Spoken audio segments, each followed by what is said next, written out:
I'm going to share with you the highlights of my experience with anal cancer and how it was detected. I was well overdue for my gynecological examination, and I was making all kinds of excuses not to go because I felt like I had just been there. But as life would have it, it had been 14 months. So when I went to see my gynecologist and she was doing her exam, and we were chatting away as we always do. She did a digital rectal exam, which is part of her practice with her clients, and said she felt something that she didn't like. I thought nothing of it. I got on my phone and was texting away. She left the room. She called another doctor. I went to that appointment right afterwards, still not thinking anything except that, oh my God, I'm going to miss my daughter's basketball game. I spoke with that doctor briefly about our kids and Halloween costumes. She examined me, then looked at me and said, I just want you to know that whatever it is, it's curable. At which point I left my body.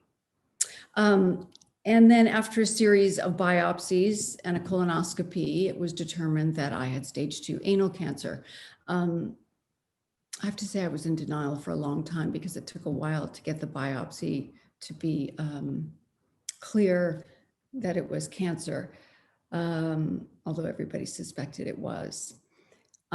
So I'm going to just stop right here because to me, the most important thing about my story is that I had no symptoms. I had never had an abnormal HPV test. And if my gynecologist, Dr. Nancy Goldman, had not done a DRE, I would have skipped on my merry little way and it could have turned into stage 3 or stage 4. I don't spend a lot of time thinking about what could have happened, but I mean, emotionally, but obviously I know. So that, and the fact that 10 years prior, my husband went through throat cancer, HPV-related throat cancer, made me go, what is going on? There's a virus. My husband had it. I had it, even though it never showed up on my pap smear. Table all this, I go through my treatment, which is pretty standard because it hasn't been changed in the last 30, 40 years, I don't know. Radiation, chemo, and came out the other side. And even then, I was still not sure what was going on. How did I get this? Probably like most people feel when they get something, any kind of cancer, but certainly anal cancer. And then of course it was anal cancer. I don't know, I think I wasn't working enough. I guess God wanted me to take on that role of being the anal cancer spokesperson, which frankly I was not that interested in doing, but I started reading online that all of these women were lying and ashamed and not telling people what was going on with them. I had friends write to me after I went public and telling me they had HPV and they had hysterectomies or procedures, and they were lying to their husband's family. And there was all of this shame. And let me tell you, I have shame about a lot of things, my messy office that I'm looking at right now, but I thought, I'm not ashamed that I got this virus and that I have cancer. For God's sakes, it's bad enough to get cancer. Why should I walk around with shame about it? So anyway, lucky me, I meet Lillian because she reached out to me and she is a tour de force. I am actually much more of an introvert and she is a brilliant, beautiful, ebullient, that's how you say it, extrovert, and a powerful woman.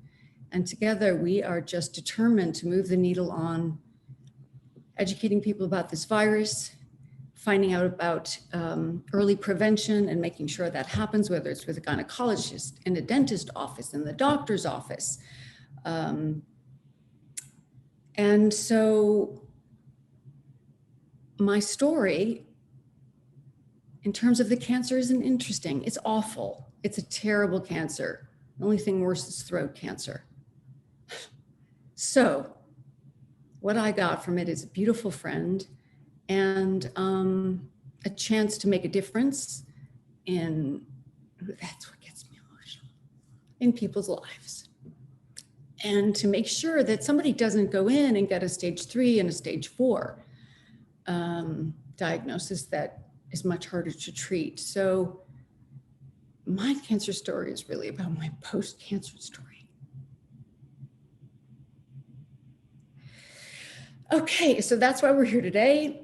And I'm so grateful to the doctors and Lillian for putting this together. And I hope if you're watching, you learn something, you advocate for yourself. If you're a doctor, I hope you up your ante on educating other doctors and really, really being a warrior for eradicating the ignorance about this virus and the stigma. That's so silly. I mean, we all got chickenpox at one point, you know. Oh God. Anyway, that's my story. I'm sticking to it. I thank you all for listening.